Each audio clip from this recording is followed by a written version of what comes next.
Good morning, everyone, and thank you for being here today. My name is David Beckham, and this is not my usual day at the office, so please bear with me. For almost 15 years, I have worked with UNICEF as a global goodwill ambassador, supporting their work for children around the world. Today is World Children's Day, a day when we should all remind ourselves of our duty to children everywhere, our duty to protect them, their hopes, their aspirations, and of course, their dreams. I know from my work with UNICEF just how lucky I was as a child. I grew up in the East End of London, and I always dreamed of being a professional footballer. It was all I ever wanted. And unlike many children around the world, I was incredibly lucky. I had a home, an education, and a family to help me achieve my dreams. I worked hard, but I was always supported every step of the way, first by my amazing family, then by my teachers, and then by my coaches. From a very young age, I had people in my corner who believed in me, who wanted me to succeed, and who helped me reach my goals. Since 2001, I've worked with UNICEF, meeting girls and boys from all over the world. Children much less fortunate than that boy from the East End of London. Children hungry and sick. Children living through wars. Children who lost their parents in earthquakes and floods. Girls and boys with different stories and backgrounds from my own. But, like all children, they have one thing in common. They have ambitions and they have dreams for a better future.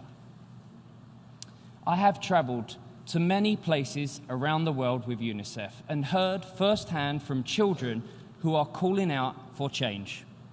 Like the children I met in Indonesia who dream of a school with no bullying.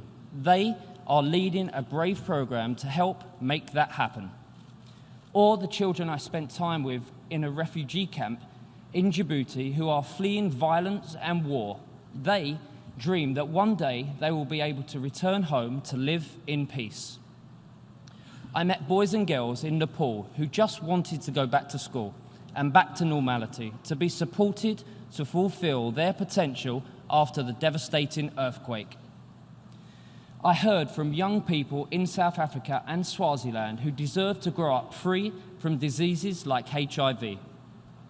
And I thought of my own kids and watching them play without a care in the world when I met children in Cambodia. They, like all children, just want to feel safe and protected. I've seen for myself how UNICEF is helping to make the changes that children need to see in the world by delivering health services, nutrition, water and sanitation, plus education. All of the ingredients that children need to grow up healthy and happy and to unlock their full potential. But we know that much more work needs to be done. As leaders, as public figures, as parents, and of course as human beings, we must all do more to protect children's dreams. Because the future doesn't belong to us, it belongs to children. Like every parent, I've tried to teach my children about the world, to share the values that I was taught as a child, to help my kids find their own passion and purpose in life, to help them learn what is right and what is wrong. But I also know that every single day, our children are teaching us. As a father of a young daughter, I see her determination to achieve her goals and to have just as many choices in life as her brothers do. I see her being inspired by young women speaking out for change. I hear her passion about the need to protect our planet for the future. But around the world, the voices of children are getting louder. They are calling for better health, a visit to a doctor, a simple vaccination against diseases, a plate of food and clean water to drink.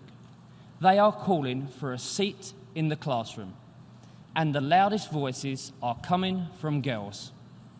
They just want the same opportunities as boys to learn and develop. Young people are calling for a planet that can support them and future generations, where our resources are sustainable and our environment is protected.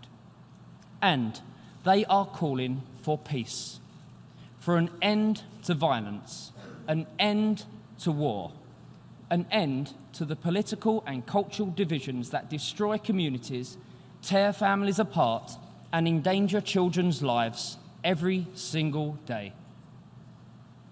As we mark the 30th anniversary of the Convention on the Rights of the Child, we must ask ourselves, are we listening?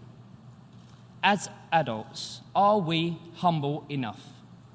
Are we smart enough to realise that in the face of every single child, we can see the future of the world? Children never stop learning, neither should we. Children never stop asking questions and demanding more, neither should we. So please, join me in this mission for children. Let's listen to our young people because they will show us the way. I am proud to be here, lending my voice to this conversation and supporting brilliant young activists like Millie Bobby Brown, who is using her platform to command attention to the cause. So, today, on World Children's Day, let's make new promises to the children of the world. We promise to listen to you. We promise to learn from you. We promise to act for you.